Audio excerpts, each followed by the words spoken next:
Minglawa, welcome to MITV special program Perspectives. For today, we have invited our special guest of honor, Sia Uichen. Minglawa Sia. Thank you very much for joining us in this show. So for today, we are going to discuss about the price of commemorative notes. So first of all, could you explain about the reason behind the printing of this commemorative note? Yeah, that commemorative is pretty nice looking. It's the new 20,000 chats notes. Yeah, the first time the highest denominator that we have the government has of Myanmar has ever printed. Right, it is in celebration of the completion of Maravizya Buddha image in Naypyidaw, and plus the 1 year birthday of the rare baby white elephant that we've got. Right, so in celebration of that, in commemoration of that, we printed that thing. CBM, Central Bank of Myanmar, has specifically stated that the note is printed for that. So what were the immediate impacts of printing this note? Wow, that was pretty bad to say. I mean, it's not the government's doing, but the impact has been, the market is flooded with flush with all the bad news about that. The country is going to collapse, the system is going to collapse. People stop selling things because of, this $20,000 notes. There will be super high inflation going to come, right? And then dollar prices, gold prices hitting the sky. So that all this type of negative. Right, and then the monetary systems, central bank is no longer under control. The government is losing control, and the government printing the money in an uncontrolled way. All these negative things, 100% negative, and with this, and generated, especially those generated by the fake news agency, hell bent on trying to destroy the country economy and the financial system. So that was bad. So what about the impacts of quantitative easing? Yeah, when you talk about the printing money, right, or quantitative easing, yeah, in layman's terms, it's called printing money, or creating a new currency in the quantitative easing. Yeah, printing money is called, or increasing the money supply. So normally it has more negative economic consequences than positive. When you print more money, then general population have more money to spend, so they will demand more goods and services. So as a result, it create inflationary pressures. So there will be inflation. And inflation always represents the risk to the economy, right? So plus when there is inflationary pressure in a country, there will be pressure on a country's currency. In our case, kyat. The kyat will get devalued because of that. Yeah, and also, the additional cost of printing and administering the distribution of the new notes. And plus, when we talk about ATM or cash deposit machine, they also have to be altered so that they can accept this new currency notes as well. Yeah, these are all the negative implications. Plus, when people have a sense of, having a feeling of inflation or uncontrolled inflation, they will lose confidence in the economy and confidence in the currency. So that is not very good. At the same time, when you think about it, it benefits the exporters and it makes the importers worse off. So this is a very basic economics. Yeah, and plus the economic, the level of negative economic implications will be determined the volume and the size of the print. Sure. So is there any positive aspects? Please elaborate it. Yeah, obviously, some countries, when they print a new currency, they try to ease shortage of a currency in some denomination. So when the countries become, the currency is become a little bit lost in value a little bit, so they try to create a higher denomination note so that people don't have to carry so much money around. So that's one of them. And the other one is, plus, sometimes there are so many counterfeits.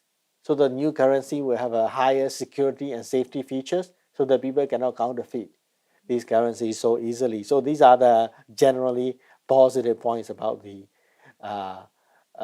quantitative easing of printing a new currency or increasing the money supply. So does this kind of phenomena actually happen here? No, thank God the government already say they are not printing extra money. They are just, the new prints, they are just exchanging with the old notes. So when you talk about just now the two questions, the negative implication of the quantitative easing, Yeah, this is not what is supposed to happen, because we're not printing new money. Yeah, this is just commemoration, just like, when Queen Elizabeth is 90 years old, or, on the 200th anniversary of American independence or whatever, they also produce new coins and new notes. Nothing happened. So it's the same way as what we do here. So there is none, I mean, you don't need to have that much of a concern for that. Yet, this NNCP terrorists and, cyber, they are cyber, terrorist warriors. They try to create the perception that the Myanmar government is so incompetent. Yeah, they cannot even control the economy, the inflation. Inflation is everywhere. Every country is facing. It's a matter of how big and how large and how small. The whole world is facing inflation since after COVID times. Yeah, so so they try to, these people, they try to make it worse, make the country suffer. So that is what has happened actually. So why do you think it happened like that? Well, they especially certain groups, certain countries in the West, they want this Myanmar government, this interim government, they want it to fail, right? So they will try so many ways to highlight that it's failing, and Myanmar is going to become a failed state because of that. Yeah, so you go back to like 1.5 years, they attack the Myanmar companies, Myanmar corporations, just because you are associated with this and that and all this thing. Yeah, so exactly, it's a sense of deja vu, right? They kill innocent civilians, they kill civil servants. So it's the same thing. They bomb they destroy the bridges, they bomb the transmission towers. That's why we have, actually, still having shortage of electricity.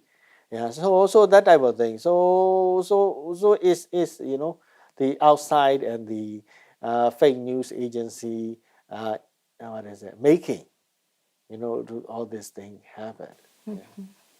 So what lines at the bottom line?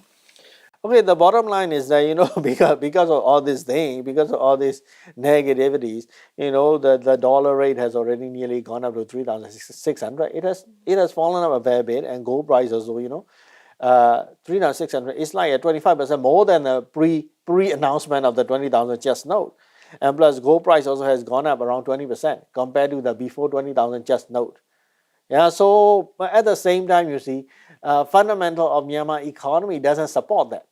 Myanmar economy is growing. Economy doesn't get worse by 20% for the just to be devalued by 20%. So it doesn't really make sense. Yeah, so this year the government is aiming for a moderate economic growth of 4%. Yeah, so which means the economy is growing. Yeah, so it doesn't, the depreciation of charts and the negative impacts on the economy is, it doesn't reflect what is happening in the real world. Compared to what is happening in the news, social media. So could you analyze the comprehensive assessment on the economic outlook? Wow, okay, it's quite difficult to give comprehensive, I can give you the anecdotal evidences, right? Businesses are growing, businesses are, doing the openings and doing the activities and doing the meetings and doing the marketing, and all these businesses are trying to get back to normal. And plus, when you look at the property scene also, more people are buying property. If you even look at the rental market in Yangon, more foreigners, more businesses are looking for rental properties compared to like 6 months ago. So the market rates are also increasing slightly. Yeah, that's what I observe, right? And the terrorists are also on the retreat. Yeah, if you don't know what terrorist attacks are, is reducing quite a fair bit. Yeah, so the economy is looking better. Yeah, hopefully in the 2024 we'll have a better growth rate than the 4% that we are estimating for this year. So that's good news. So what conclusion can we draw here? Well, the first thing is, do not lose heart. Don't lose hope. That what is happening in when you read whatever you see on the Facebook, that doesn't reflect the reality. So you got to think it's not it's not what is happening. It's just the rumors and people trying to they're trying to make the Myanmar fail. Yeah, so that's the first thing. The second thing is, Myanmar Chad is in the oversold territory. Right? There is no way that just should be paying. We should be paying 3,600, 3,500 for $1. which is is not. My opinion, it will more or less fall back to like around 3,000 levels, in the near future. Plus gold also has a fallen back already from the 35 to 35 to maybe a little bit 36 back to 34, 35 around that. So 35 is also outside market rate anyway. So if you are buying the from the associations, all these things, maybe you can get slightly cheaper than that.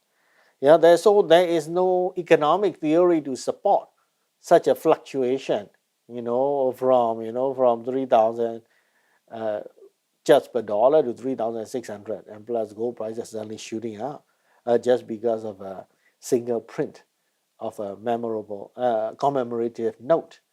So there's no economic theory to support that. So what we have to do is we have to go back to the basic. We got to work hard, and we got to improve ourselves, upgrade ourselves, improve our economy. Then we'll be back to back to where we belong in no time. Thank you very much for your explanations. Yeah, thank you again for joining us in this show. Thank you. You have been watching MITV special program Perspective. Thanks for joining us.